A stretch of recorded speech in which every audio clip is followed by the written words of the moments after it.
کائنات سیدنا علی المرتضیٰ علی شیر خدا رضی اللہ تعالیٰ عنہ کی ذات گرامی وہ ہے جو اہل بیت کرام میں سے میرے آقا نے اپنی کملی میں چاروں کو لے لیا. ان چاروں کو اپنی کملی میں لے کر عزیزان گرامی اللہ کے حبیب علیہ السلام نے مولا علی رضی کیا سرفراز کیا. عزیزان گرامی مولا علی شیر خدا رضی اللہ تعالیٰ عنہ کی محبت واجب آتی ہے. محبت کرنا یہ اور بات ہے کہ آج عزیزان گرامی مولا علی سے جو صحابہ نے محبتوں کا اظہار کیا, 2-3 باتیں آپ کی خدمت میں رکھتے ہوئے اپنی بات کو ختم کر لوں گا. کوئی سیدنا ابو بکر صدیق کا نام لے کر آپ کو مولا علی سے دور کر دیجیے.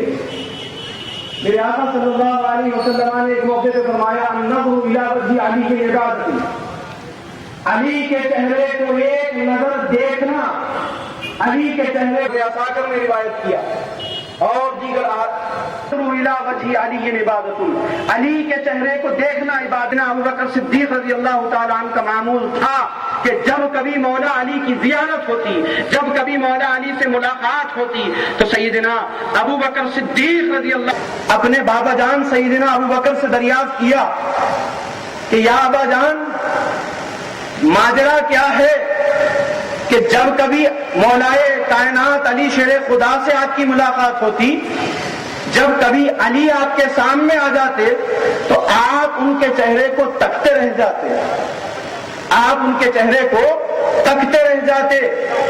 سیدنا صدیق اکبر نے کہا بیٹی جب سے میں نے سنا کہ اللہ کے حبیب نے فرمایا علی کا چہرہ دیکھنا عبادت ہے, میں کبھی موقع نہیں گواتا, جب کبھی علی میرے سامنے آ جاتے میں صرف ان کے چہرے کو دیکھتے رہتا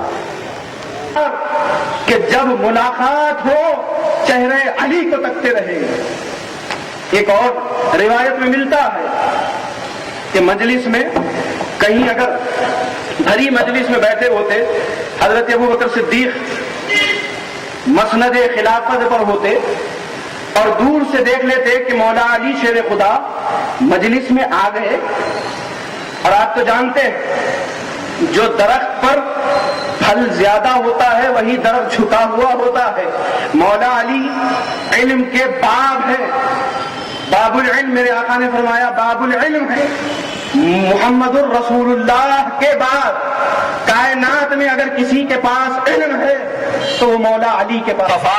موجب رضائے حصول خدا بندی ہے, اسی لیے ہم جشن مولا کائنات مناتے ہیں کیونکہ علی کی ذات تنہا وہ ذات ہے جس کی ولایت کے اعلان سے دین مکمل ہوتا ہے, جس کی ولایت کے اعلان سے اللہ کی نعمتیں تمام ہوتی ہے, اور جس کی امامت اور روحانی خلافت کے اعلان کے بعد اللہ کی رضا اہل ایمان کو حاصل ہوتی ہے.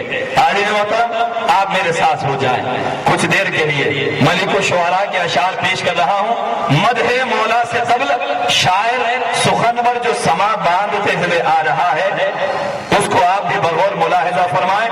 اور علی کے چاہنے والے ہمیشہ علی کے نام کا نعرہ لگاتے ہیں. ہم اپنی بزم کا آغاز نعرہ حیدری سے کریں گے, تکبیر اور رسالت کے بعد نعرہ تکبیر فرحت نصیب ہوتی ہے, ایمان کی علامت ہے. صحابہ کرام کا کیا وطیرہ تھا یہ بھی آگے عرض کروں گا. پہلے حضرت اوج کے اشعار مدح مولا میں سنا رہا ہوں, کچھ دیر سنجیدگی متانت کے ساتھ ان اشعار کو ملاحظہ فرمائیں.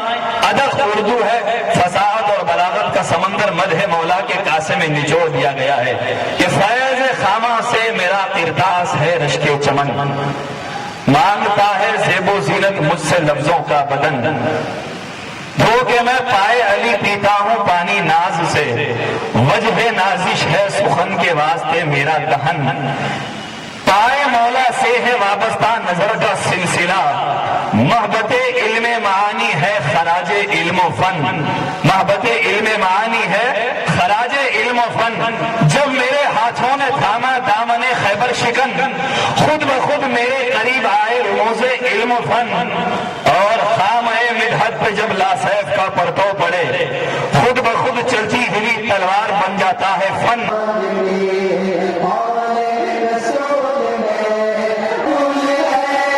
In